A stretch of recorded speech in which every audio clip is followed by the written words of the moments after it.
राजस्थान सरकार द्वारा ग्रेजुएट बेरोजगार लोगों को 2 साल तक बेरोजगारी भत्ता दिया जाता है, जिसमें मेल को 4,000 रुपये और फीमेल को 4,500 रुपये पर मंथ दिया जाता है।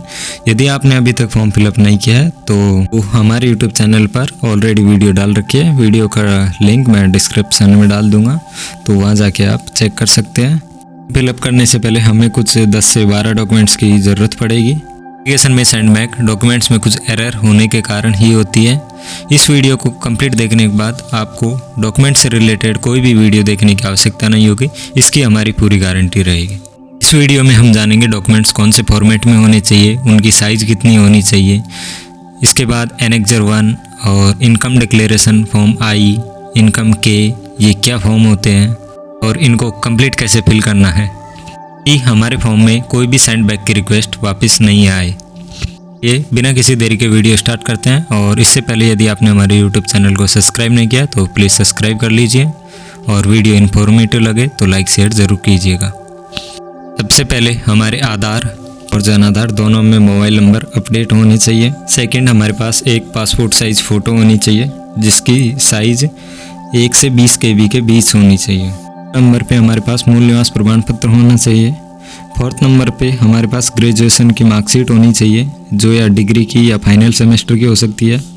उसके बाद 10th की मार्कशीट चाहिए। उसके बाद SBI बैंक की पासबुक होनी चाहिए, और साथ ही 4 पेज का इनकम सर्टिफिकेट होना चाहिए जो कि बेरोजगारी भत्ता के लिए लागू होता है। इसमें हमारा फर्स्ट पेज होता है वो इनकम आई वाला होता है, उसके बाद सेकंड होता है इनकम के होता है, और उसके बाद थर्ड आता है एनेक्जर 1 होता है, और उसके बाद लास्ट पेज होता है वो सेल्फ डिक्लेरेशन फॉर्म होता है। फ़ोटो के अलावा सभी डॉक्यूमेंट्स हमें PDF फॉर्म में चाहिए, और सभी की साइज़ 300 KB से कम की होनी चाहिए। सबसे पहले हम आय के बारे में बात करेंगे।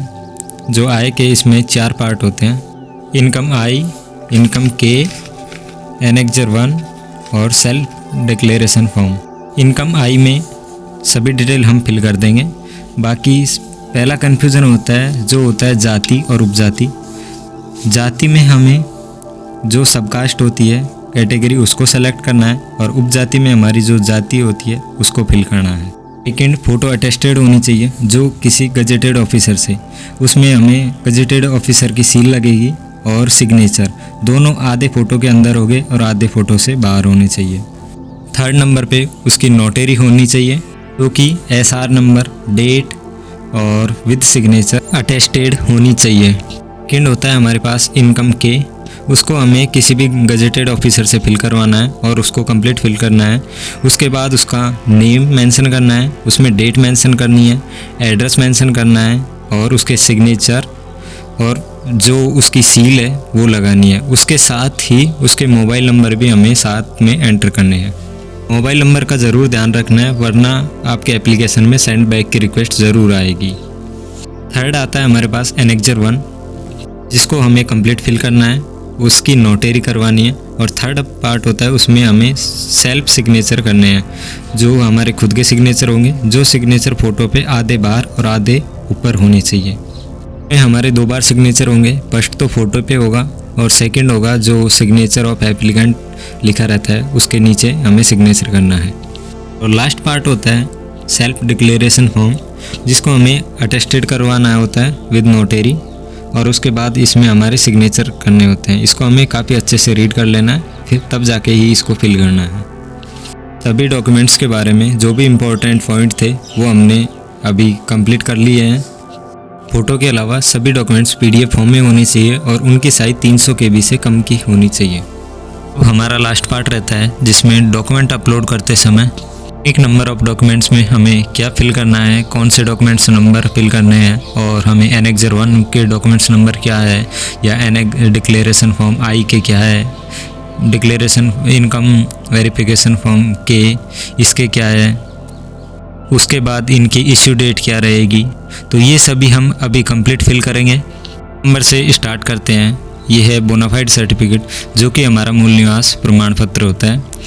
यूनिक नंबर ऑफ डॉक्यूमेंट में हमें मूल निवास प्रमाण पत्र के रजिस्ट्रेशन नंबर एंटर करने हैं, और इश्यू डेट में जो डेट पे इश्यू किया गया है उसको एंटर करना है।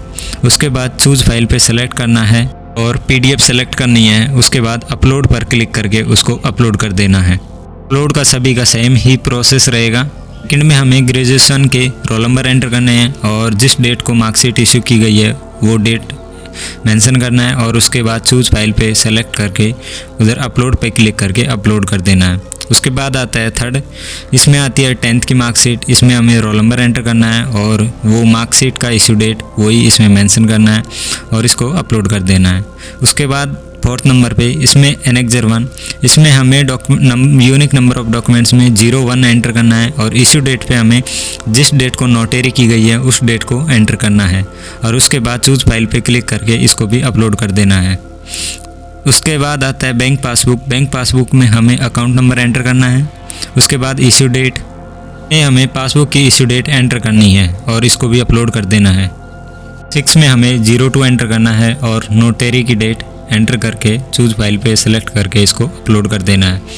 उसी प्रकार 7th में हमें 03 एंटर करना है और नोटरी की डेट एंटर करनी है। फाइल सेलेक्ट करके अपलोड पे क्लिक करना है। उसके बाद लास्ट में हमें 04 एंटर करना है, वही नोटरी की डेट एंटर करनी है और चूज फाइल पे क्लिक करके PDF अपलोड कर देना है। मैं सभी को अपलोड कर देता हूँ और उसके बाद सबमिट पे क्लिक करता हूँ। फॉर्म कंप्लीट फिल करने के बाद हमें टेक्निकल क्वालिफिकेशन अपलोड करनी होती है, जिसमें RSCIT या कोई और डिग्री या डिप्लोमा आपको अपलोड करना है तो उसको अपलोड कर सकते हो। मार्कशीट को आपको PDF फॉर्म में रखना है और उसकी साइज 300 KB से कम ही रखनी है। इस तरीके से हमारे डॉक्यूमेंट्स है वो कंप्लीट अपलोड हो जाएंगे और हमारे पास कोई भी सेंडबैक का ऑप्शन नहीं आएगा।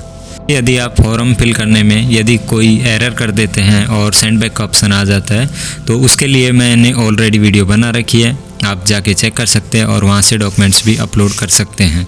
Thanks for watching. ऐसी और इन्फॉर्मेटिव वीडियो देखने के लिए हमारे YouTube चैनल को सब्सक्राइब करना ना भूलें।